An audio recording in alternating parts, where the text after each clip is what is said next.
Juan capítulo 8.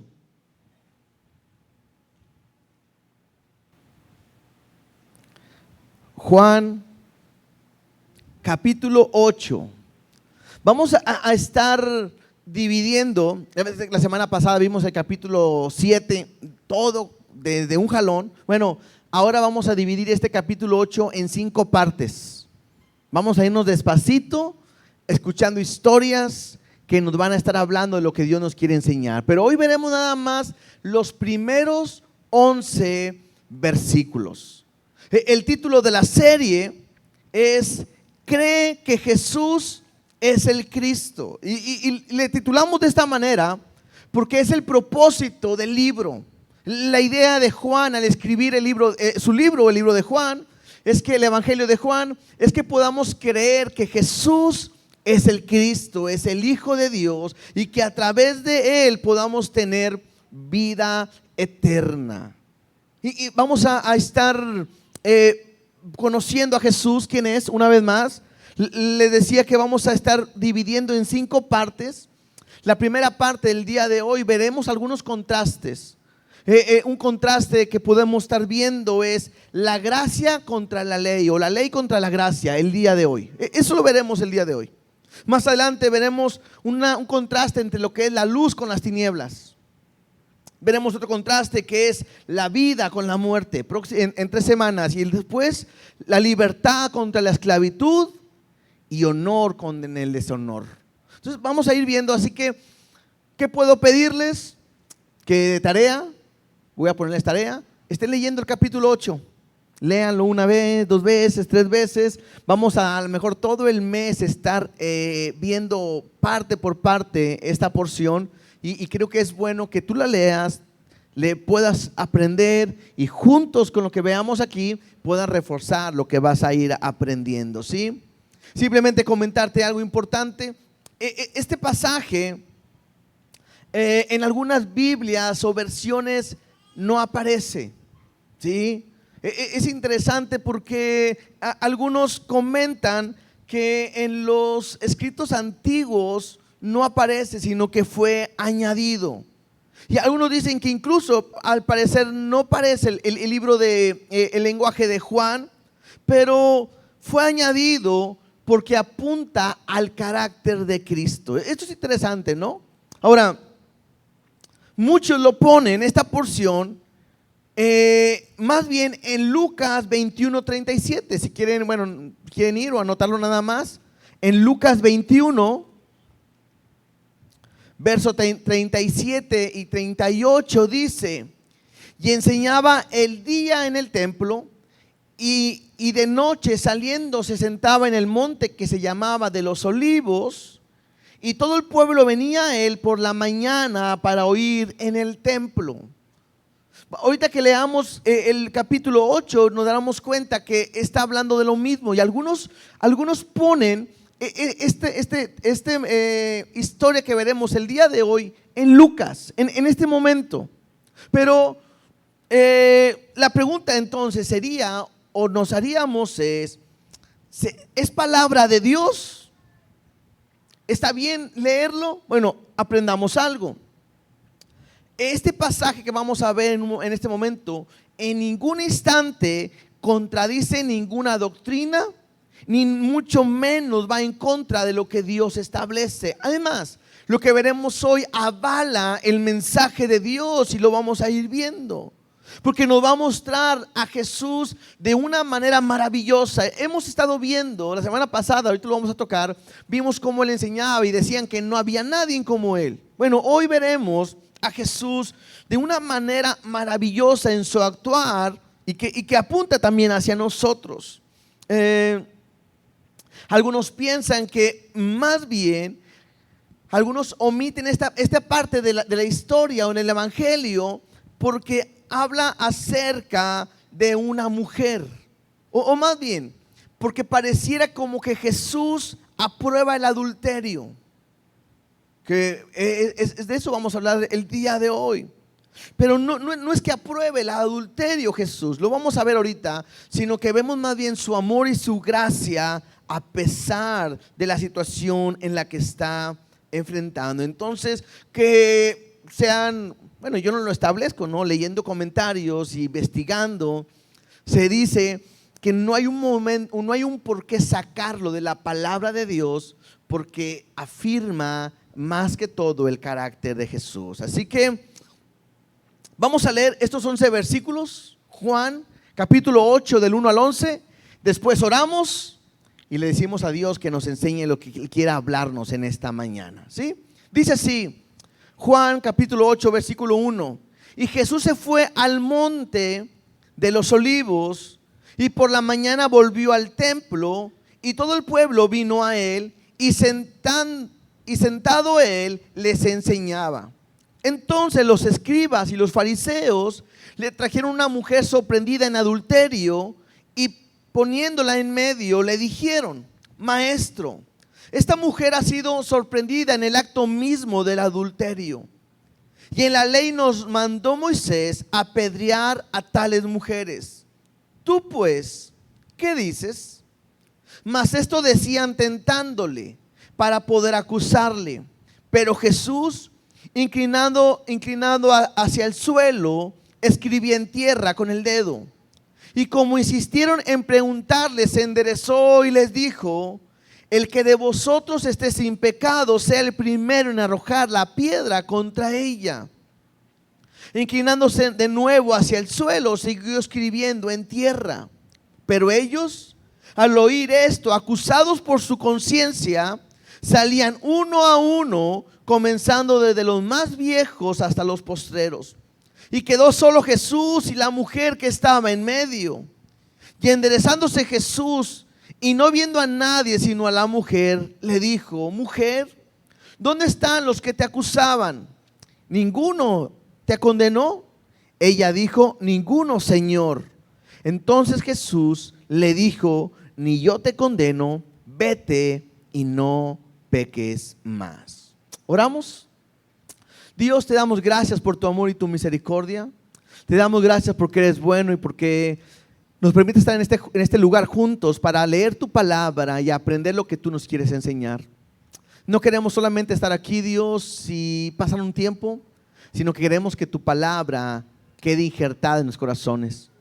Cumple tu palabra, tu propósito en nuestras vidas, ya lo que tú tengas que hacer con nosotros. Te damos gracias por tu amor y tu misericordia. Háblanos, enséñanos en el nombre de Jesús. Amén y amén. Jesús acaba de terminar de estar hablando con un grupo de personas. Lo vimos la semana pasada. Jesús había estado en la fiesta de los tabernáculos. Esto fue lo que vimos. Y estando Jesús ahí, se enfrentó a diferentes tipos de personas. Y vimos algunos diálogos que tuvieron que enfrentar o tuvieron que hacer. Y Jesús se para en la fiesta de los tabernáculos, al final de la fiesta, y dice: si alguno tiene sed, venga a mí y beba. Lo vimos la semana pasada. Y mandan a Jesús, a los alguaciles, para aprender a Jesús. La cuestión es que los alguaciles, al momento de que van por Jesús y escuchan lo que Él está enseñando, lo que Él está hablando, regresan con las manos vacías. Y cuando llega con los líderes, le preguntan: ¿dónde está Jesús? ¿No fuiste por Él?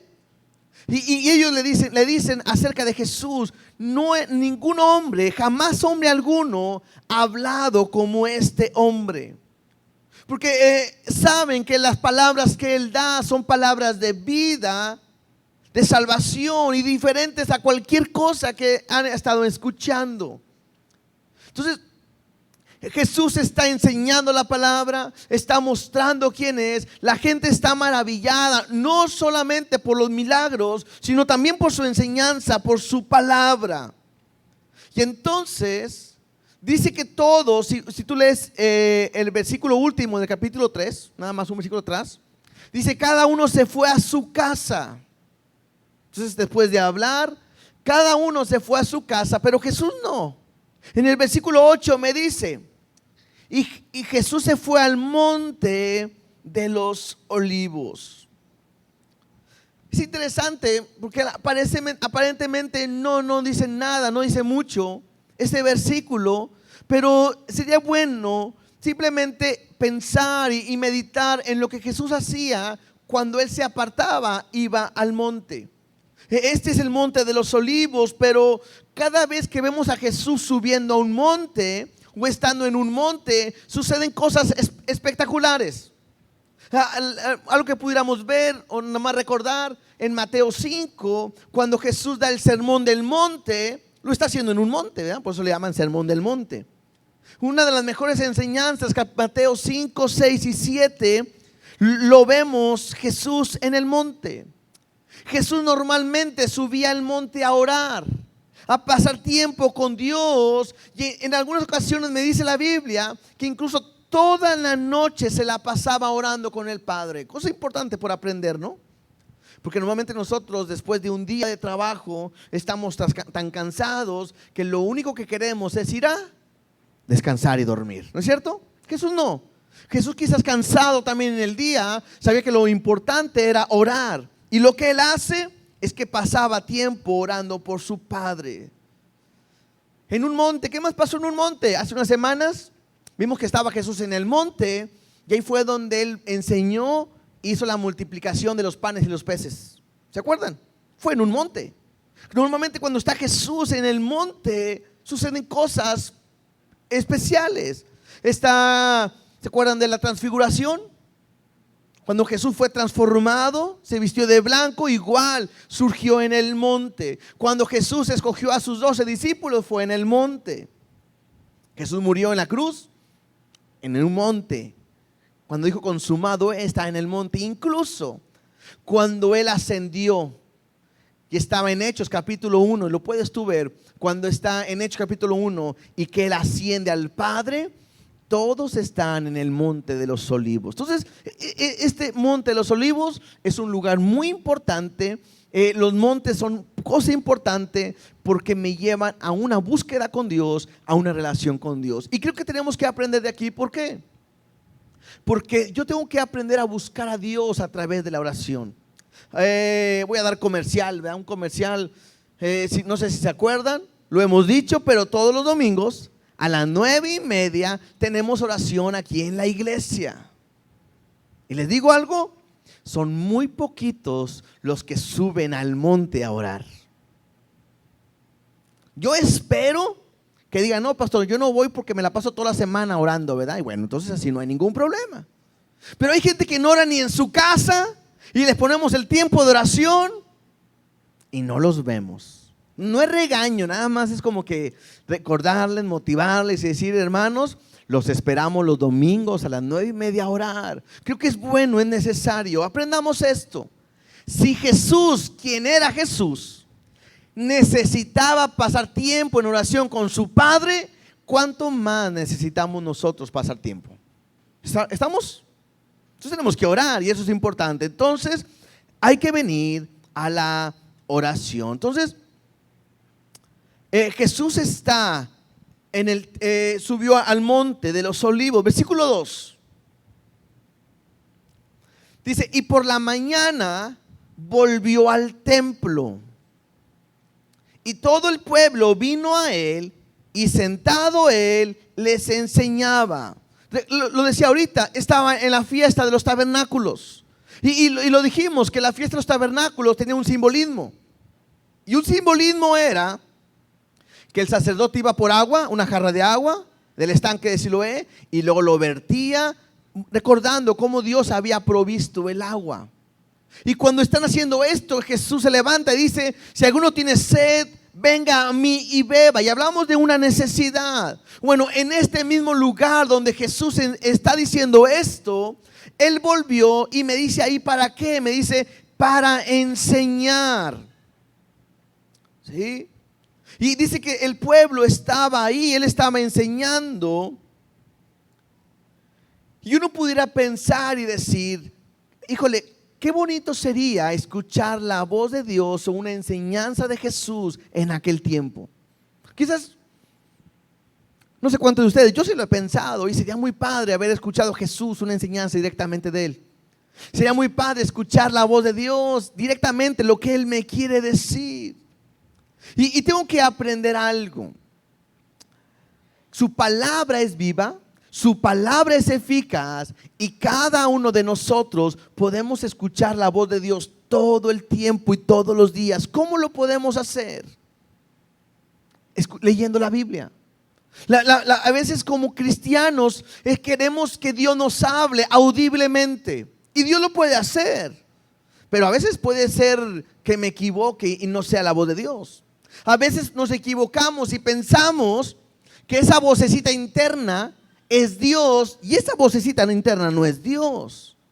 El Pepe Grillo, ¿verdad? La conciencia que dice: no lo hagas, sí lo hazlo, está mal, no lo hagas. Eso pensamos que es Dios, y no. La manera más fácil y sencilla de escuchar la palabra de Dios es a través de leer la Biblia.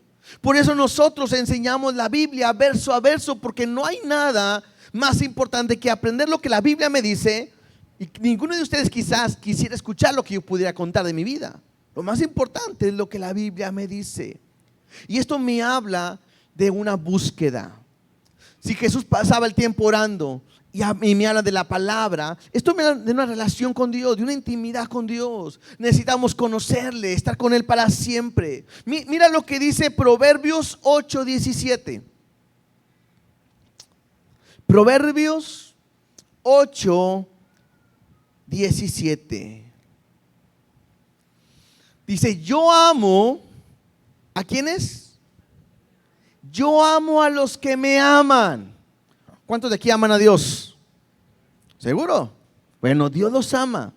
Aquí es donde una manera para poder, a veces hemos escuchado que dice: es que Dios ama al pecador. Bueno, yo creo que Dios ama a aquel que le ama, ¿cierto? Dios ama a los que le aman y me hallan. ¿Quiénes lo hallan? Los que temprano me buscan. A veces se enseña que hay que orar a las 3 de la mañana, 4 de la mañana, 5 de la mañana. Y yo quiero decirte algo, bueno, es bueno orar a esa hora, porque nada te distrae. Pero si oro a las 3 de la tarde o a las 12 de mediodía, es lo mismo, Dios me va a escuchar. Cuando la Biblia me enseña que me hallan los que temprano me buscan, esto más bien tiene un sentido en aquellos que Dios es su prioridad. Por ejemplo, y nos pasa a todos, ¿verdad? Aquí todos podemos caer. Cuando tú te despiertas en la mañana, ¿qué es lo primero que haces? Abrimos los ojos, ¿verdad? Naturalmente. Quizás lo segundo que decimos es: tengo hambre. Quizás. Pero la mayoría a veces agarramos el celular. Levante la mano, ¿quién hace eso? No soy el único, está bien. Cuando lo principal, ¿qué debe de ser? Buscar a Dios, ¿no es cierto? Cuando dice que los que temprano me buscan, me habla de esa prioridad. Entonces, es importante. Salmo capítulo 5, versículo 3. Salmo capítulo 5, versículo 3 me dice: oh Jehová, de mañana oirás mi voz, de mañana me presentaré delante de ti y esperaré. Esto me habla de una relación y una intimidad con Dios. Hermanos, nosotros como hijos de Dios tenemos que buscarle. Te digo algo, el tener una relación con Dios no solamente es venir a la iglesia, no, es algo mínimo. Esto es 2 horas de todas las horas de la semana. No es nada, sino lo que Dios me está pidiendo, lo que yo tengo que hacer es tener una relación con Él, donde tengo que hablar, platicar con Él en la mañana, en la tarde, en la noche. Puedes hacer muchas cosas y seguir platicando con Dios. Me habla de una intimidad y una relación en tanto leer la palabra como en el orar. Entonces, esto es importante que aprendamos el día de hoy, ¿sí? Ahora, bueno, Jesús está enseñando en el templo y recordemos que es el principal ministerio de Jesús. ¿Cuál es? La enseñanza. Versículo 3. Regresamos allá a Juan capítulo 8, versículo 3 al 6. Y ahora sí entremos a la historia que veremos el día de hoy. Entonces, los escribas y los fariseos le trajeron una mujer sorprendida en adulterio. Y poniéndola en medio, le dijeron: Maestro, esta mujer ha sido sorprendida en el acto mismo de adulterio. Y en la ley nos mandó Moisés apedrear a tales mujeres. Tú pues, ¿qué dices? Mas esto decían, tentándole para acusarle. Recordemos algo importante. Me habla de quiénes son los escribas y los fariseos. Bueno, los escribas y los fariseos eran parte del liderazgo religioso en aquel tiempo, de algunas sectas, y que estaban encargadas supuestamente de todo lo que tiene que ver con Dios. Ellos querían apedrear a Jesús, querían matar a Jesús, querían tomar a Jesús. ¿Y se acuerdan por qué? Bueno, porque Jesús decía que era Dios. Porque Jesús se hacía igual ¿a quién? A Dios. Entonces lo querían apedrear, querían acabar con él. Y entonces me dice que ellos vinieron a donde Jesús estaba enseñando en el templo y le trajeron una mujer que fue sorprendida en adulterio. La ponen en medio. ¿Te puedes imaginar la escena? Está Jesús hablándole, el pueblo alrededor, y en medio de la enseñanza le ponen a una mujer que fue sorprendida en adulterio. Y le dicen claramente: a ver, la ley dice que hay que apedrearlo. ¿Tú qué nos dices? Otra vez, imaginemos la escena. No sabemos cómo viene la mujer. Si la mujer viene desnuda, si la mujer viene vestida o con una sábana, una bata o algo, porque están hablando de una mujer que fue sorprendida en el mismo acto. Y quizás vemos a una mujer avergonzada por lo que acaba de cometer. Y está delante de aquel que dice ser Dios, enfrente de una multitud, incluso de los escribas, los fariseos. Y aprendamos algo, porque esto es parte del legalismo que hay en el hombre. No vemos que a los fariseos le importa la mujer. ¿Por qué? Porque si una mujer o algo hubiera visto mal, lo que ellos tenían que haber hecho es verla llevado al Sanedrín. El Sanedrín era aquellos que podían ejecutar sentencia en cualquier situación a esta mujer o a cualquier persona. Entonces el Sanedrín era los que podían ejecutar cualquier situación. Pero ellos la traen a Jesús. Ellos quieren ver qué es lo que Jesús dice al acusarlo. Y vuelvo a decirle, ellos no están pensando en la mujer, ellos están viendo a ver qué va a hacer Jesús. Lo que no saben es que quizás si esta mujer está en adulterio, quizás el Sanedrín no tuviera misericordia como la va a tener Jesús. Pero bueno, estamos viendo esto. Entonces, les hago una pregunta. En esta escena hay algo que no está bien. En esta escena hay algo que falta. En esta escena que estamos leyendo, hay algo que falta, una pieza en el rompecabezas. ¿Y cuál es? ¿Alguien sabe?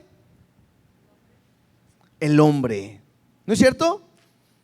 O sea, está a una mujer que fue en infragante y tomada en el momento que estaba con un hombre en adulterio.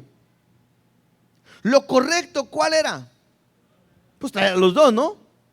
Traer al hombre, traer a la mujer. Pero la historia me habla que solamente está la mujer. Y esto es interesante, ¿por qué? Porque la ley me dice que es a los dos. Veamos unos versículos nada más. Levíticos 20:10.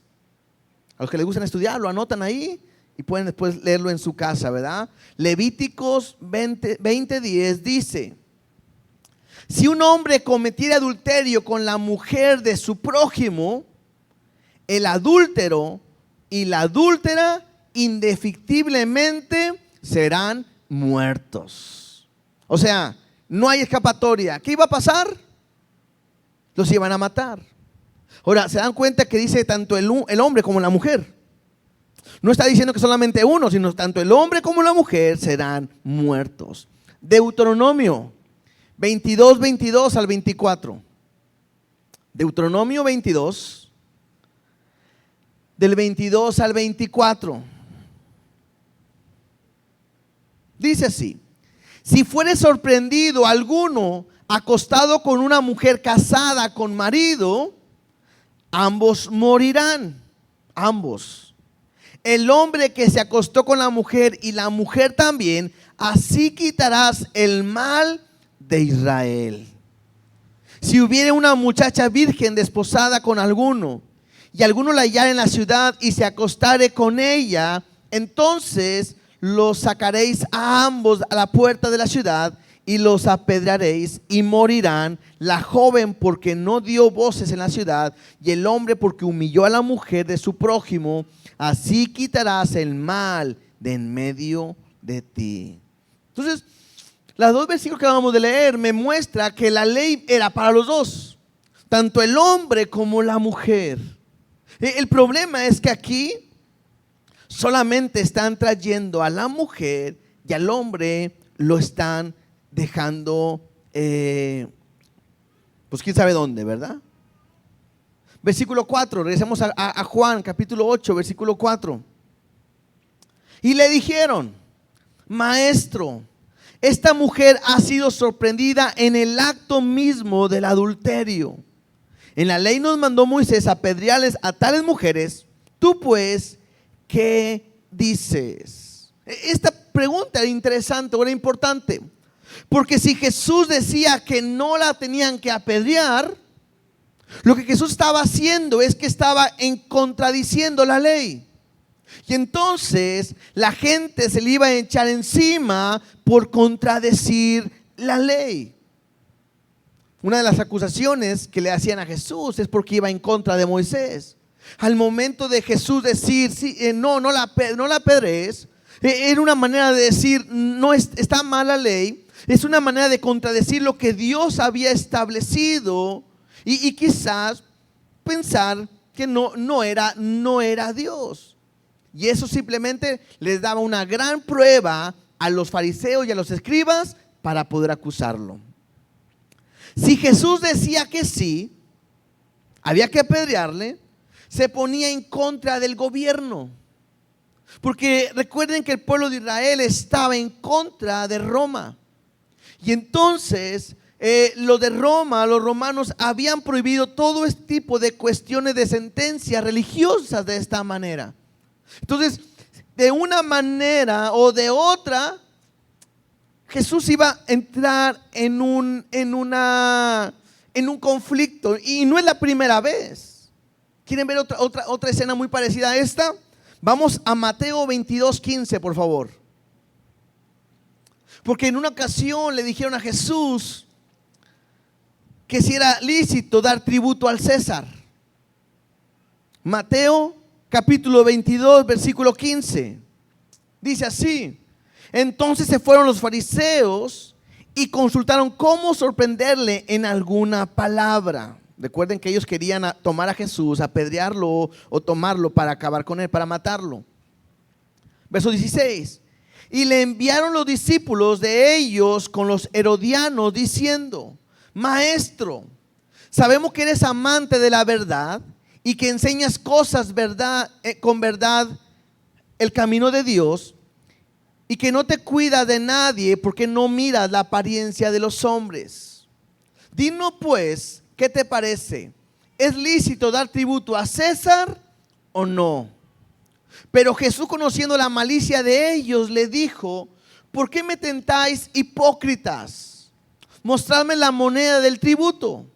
Y ellos le respondieron, ellos le presentaron un denario. Entonces le dijeron: ¿de quién es esta? Entonces les dijo: ¿de quién es esta imagen y la inscripción? Y le dijeron: de César. Y les dijo: dad pues a César lo que es de César y a Dios lo que es de Dios. Oyendo esto, se maravillaron y dejándole, se fueron. Creo que es una escena muy conocida, ¿no? Una escena donde le preguntan a Jesús si es lícito dar al César lo que es de César y a Dios lo que es de Dios. Y Jesús contesta claramente de una manera sabia, aunque lo querían hacer caer. Bueno, de la misma manera están haciendo caer a Jesús aquí con la mujer. Si él decía que sí había que apedrearlo, el pueblo se iba en contra de él.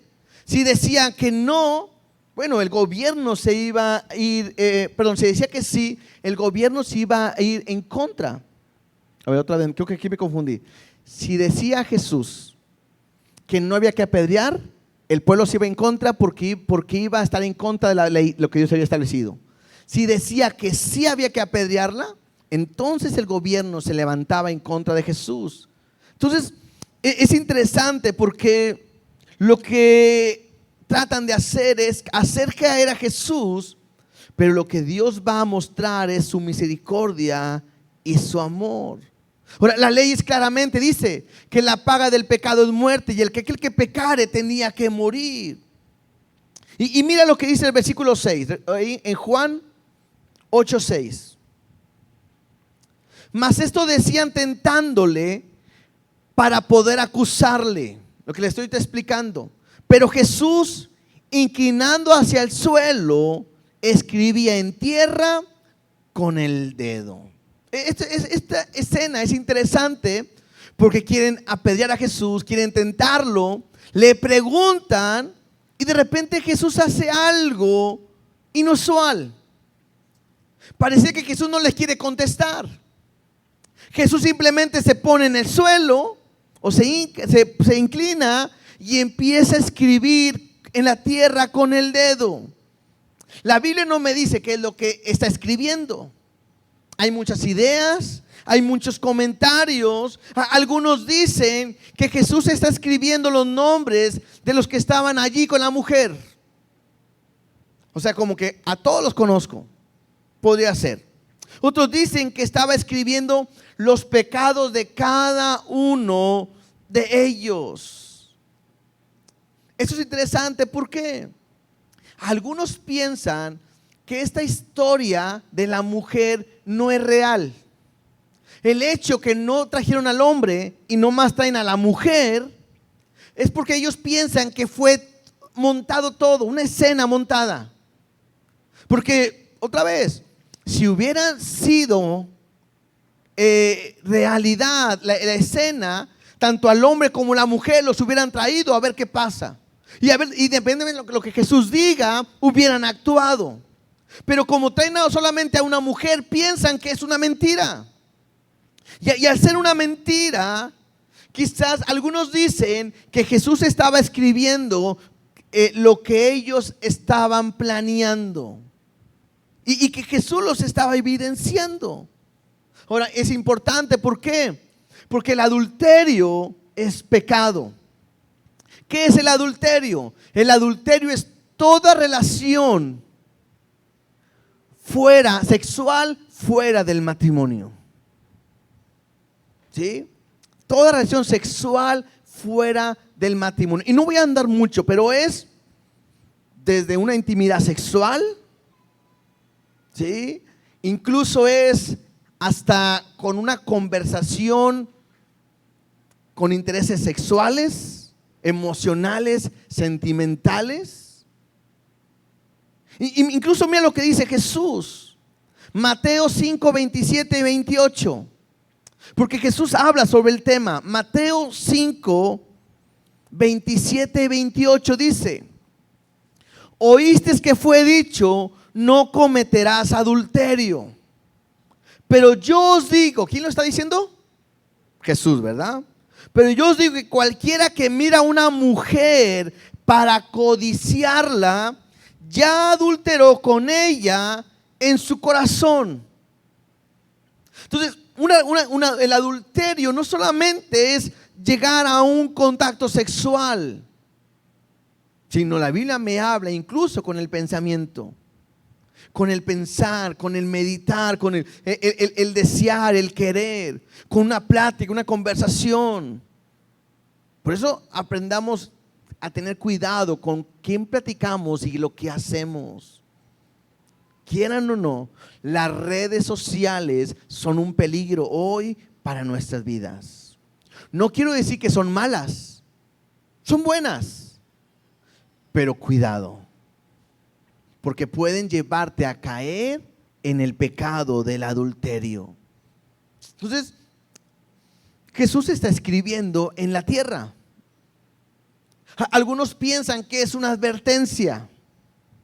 ¿Por qué? Porque en Jeremías 17:13 dice: oh Jehová, esperanza de Israel, todos los que te dejaren serán avergonzados, y los que se apartan de mí serán escritos en el polvo, porque dejaron a Jehová, manantial de aguas vivas.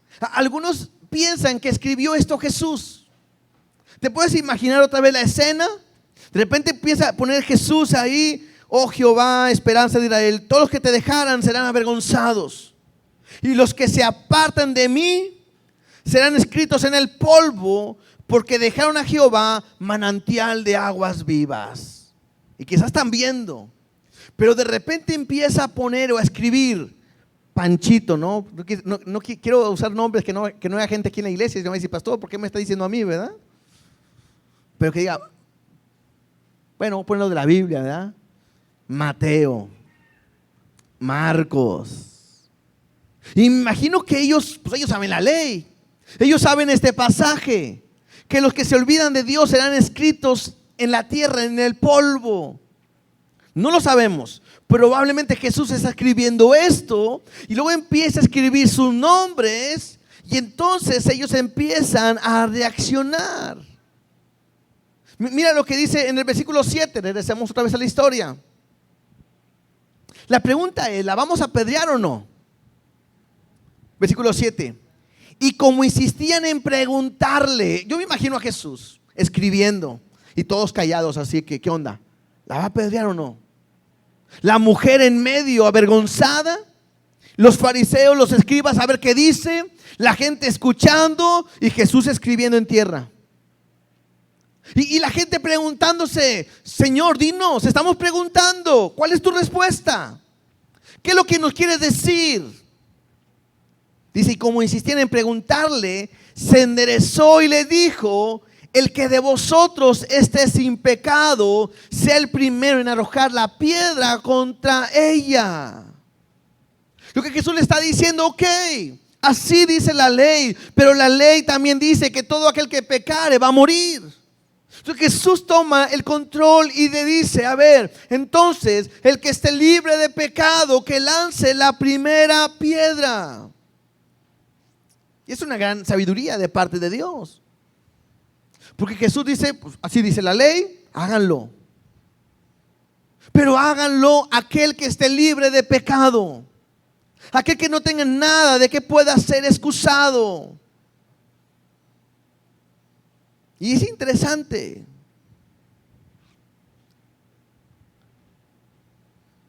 porque Jesús lo dijo.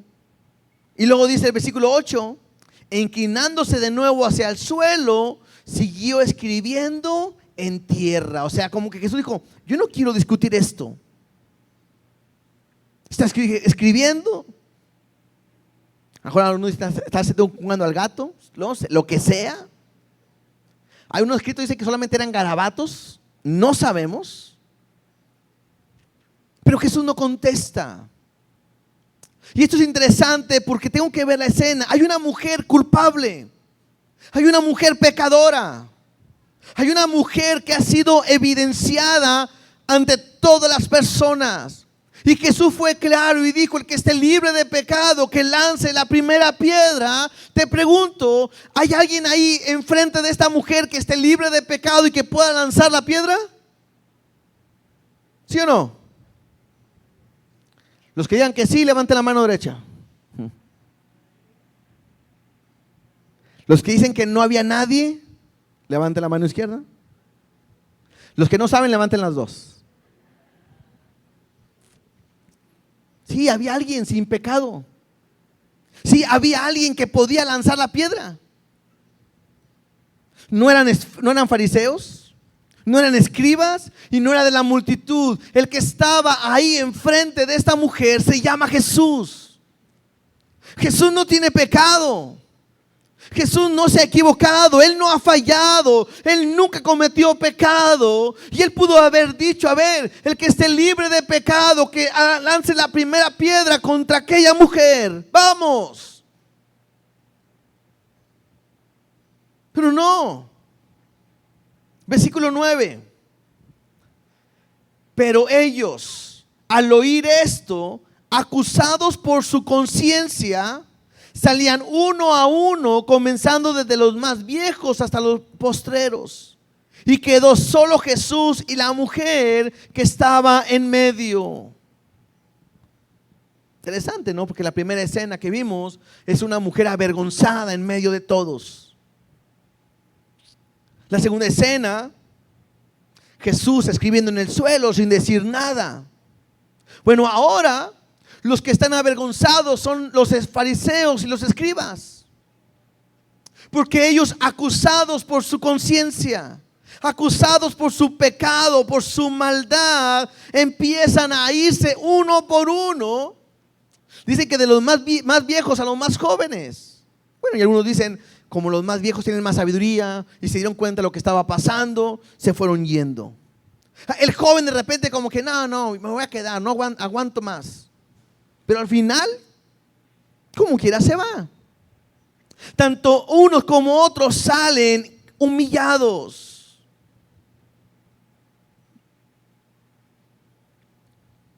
Salen todos.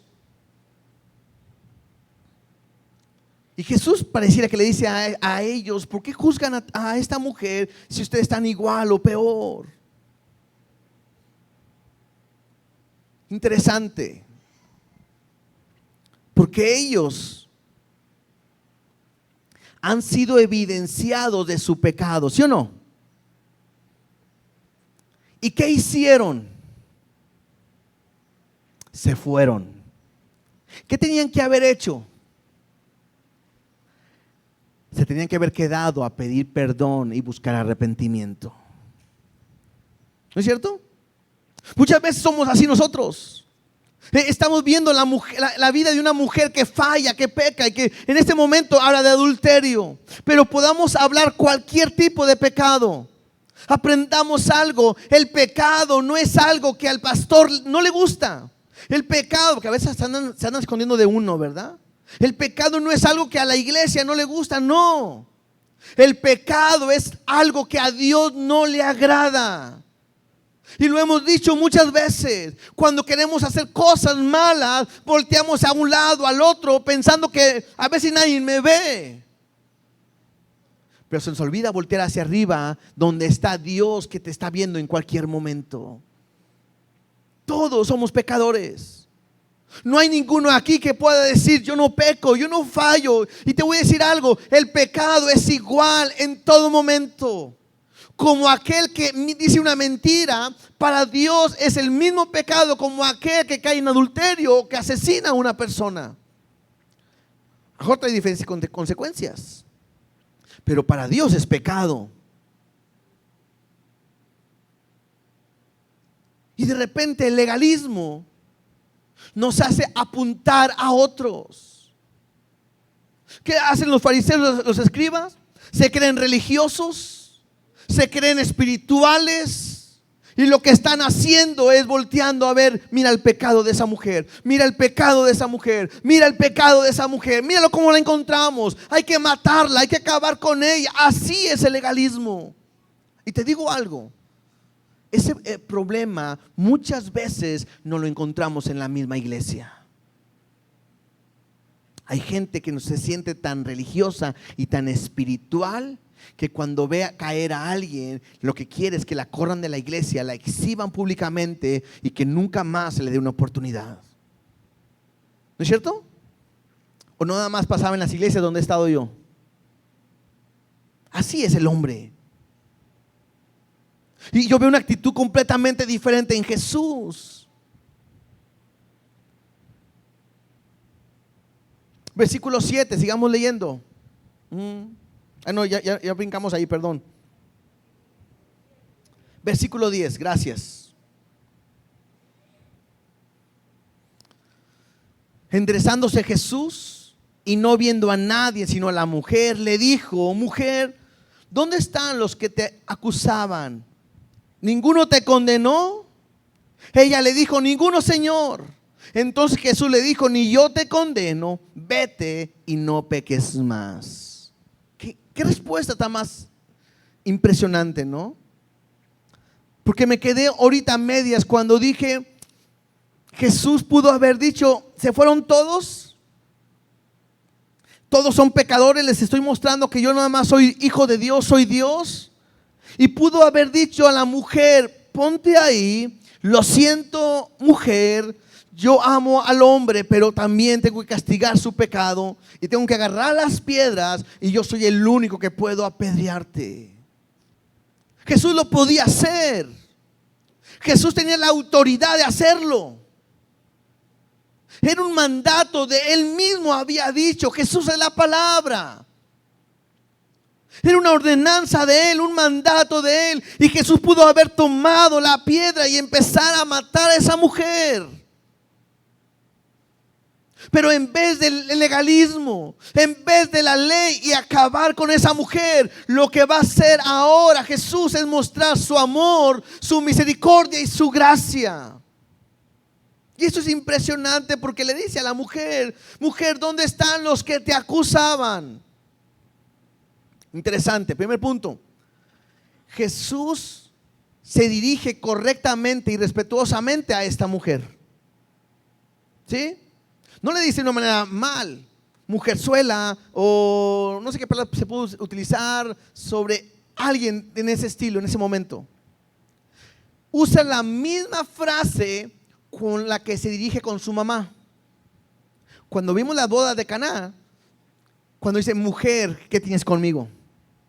Y dijimos, cuando le dijo mujer, le habló de una manera correcta y amorosa a su madre.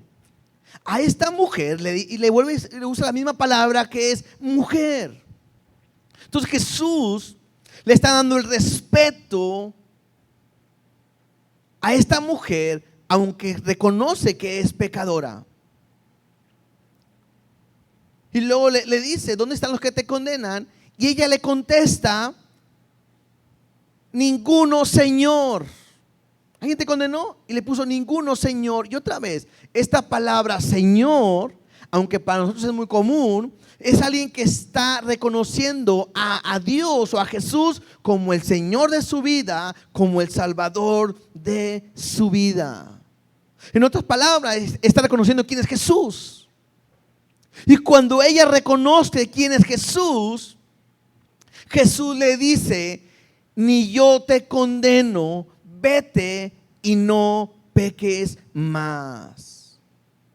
Así de fácil. Él pudo apedrearla.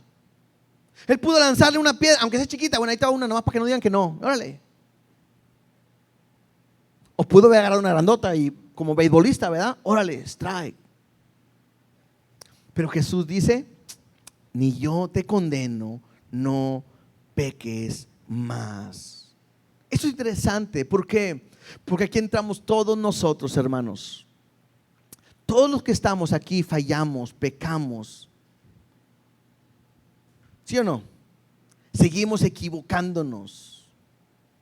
Vemos un pecado grande en adulterio y no sé, a lo mejor hay alguien hoy que está fallando y está en este problema del adulterio. Pero hay gente que está batiendo con la mentira, con la envidia, está haciendo fraudes, está abortando, está hablando malas palabras, está teniendo perversidades en sus pensamientos, maquinaciones, está lleno completamente de pecados. Y estás viviendo una vida y muchas veces te dan pena o te da miedo venir a Jesús pensando de que Él te va a rechazar por tu pecado. No sé, el hombre por naturaleza, así fuimos creados. El hombre cuando peca, el hombre cuando hace algo indebido para Dios, el hombre por naturaleza se esconde de Dios. ¿Se acuerdan de Adán y Eva? comieron del fruto prohibido y de repente se esconden y se tapan con unas hojas de higuera, ¿no? Cuando pecamos, muchas veces tratamos de escondernos. Y quiero decirte hoy, tenemos un Dios amoroso, un Dios misericordioso. No tenemos un Dios con un látigo. Te voy a decir cómo a mí me enseñaron cómo era Dios. Yo me imaginé por años un Dios sentado en un trono poderoso, quizás con un látigo o con una vara, esperando en qué momento yo me portaba mal para darme un castigo. Y me equivocaba y ¡paz! Castigo de Dios. Y si me caía, castigo de Dios. Y si chocaba, castigo de Dios. Y si me daba gripa, castigo de Dios. Si me comí unos tacos y me caían mal, castigo de Dios. Si no sacaba 100, castigo de Dios. Yo me imaginaba un Dios así, enojón, molesto, rígido, estricto en la ley. Pero cuando yo llego a conocerlo realmente como es todo lo contrario. Es un Dios de amor, de gracia y misericordia, que me dice que aquel que ha pecado y viene a Él no le echa fuera. Aquel que me dice que un corazón humillado, arrepentido, Dios siempre lo va a aceptar. Aquel que me dice que si alguien lo busca, Dios lo va a encontrar a Dios. Aquel que me dice que si tus pecados fueran lo más perverso, lo más malo, así quedarán blancos a través de su sangre y de su amor que murió en la cruz de Calvario. No es un Dios rígido. No es un Dios que está buscando cómo castigarte en cada momento, que has fallado y te pega, no. Sino es un Dios con sus brazos abiertos esperando que vuelvas a Él. ¿Te acuerdas la historia del hijo pródigo? Le pidió la herencia a su padre y se fue y lo malgastó todo. Y mientras él malgastaba todo, ¿qué hacía el padre? Todos los días lo esperaba que regresara. Y cuando un día lo ve que viene su hijo a mitad de camino, interesante, porque el padre no dice, pues que llegue y que me pida perdón. No, yo veo a un padre que corre a donde está el hijo y lo abraza y lo besa, porque sabe que su hijo está arrepentido. Así es el Dios que yo he conocido. Un Dios que aunque fallas, te equivocas, caes, vuelves atrás, si tú vienes a Él, Él te perdona una y otra vez. El legalismo del hombre no es así. El legalismo del hombre se fue, pues que le vaya bien. Es más, a veces hemos pensado de esta manera nosotros. Se fue de la iglesia, ojalá nunca más regrese. Cuando lo que Dios quiere es que todos se arrepientan y que todos vengan al conocimiento de Dios. Hay una gran diferencia entre la ley, el legalismo del hombre y la gracia de Dios. Una gran diferencia. Si le dice a la mujer, vete y no peques más. Aprendamos algo. El hecho que Jesús no me perdone mis pecados no es un permiso para pecar. Acabo como quiera me va a perdonar. Deja peco, dejo vivo una vida loca, deja vivo una vida como yo quiero. Acabo como quiera me va a perdonar Él. No. Si vienes a Jesús y lo haces el Señor de tu vida, tienes que aprender algo. Él no te condena. ¿Por qué no te condena? Porque la condena ya está establecida. Y dice que todo aquel que pecare va a morir. Todos nosotros hemos pecado y todos tenemos que morir, espiritualmente hablando. Pero cuando viene Jesús y Él te limpia y te perdona, te da una vida eterna que te libra de esa muerte espiritual. Es realidad. Esto no es una religión. Esto es entre tú y Dios. Hay dos maneras de actuar el día de hoy, para terminar. Hay dos maneras de actuar. Jesús está ante todos. Y Jesús acaba de evidenciar a todos sus pecados. ¿Sí o no? Es más, hagamos ya sucedió, no me lo voy a decir. Cuando empecé a hablar del adulterio y empecé a hablar de los pecados, en automático Dios te reveló en tu corazón en qué estás fallando. ¿Cierto o no? Alguien pudo haber dicho, bueno, yo no estoy en adulterio. Y luego por dentro, sí, pero estás haciendo esto. Y Dios te está mostrando tu pecado. Entonces, lo mismo que hizo Jesús con la gente al escribir, es lo mismo que está haciendo Dios hoy, evidenciando tu pecado. ¿Cuál es? Yo no sé. No sé cuál es tu pecado. Pero hay dos maneras de actuar. ¿Te vas de este lugar como los fariseos con tu pecado? ¿O te quedas como la mujer buscando que el perdón de Dios caiga sobre tu vida? ¿Sí me explico? Hay dos maneras de actuar. Te puedes ir de la reunión y decir, pues soy pecador, a causa de Dios que no puedo cambiar.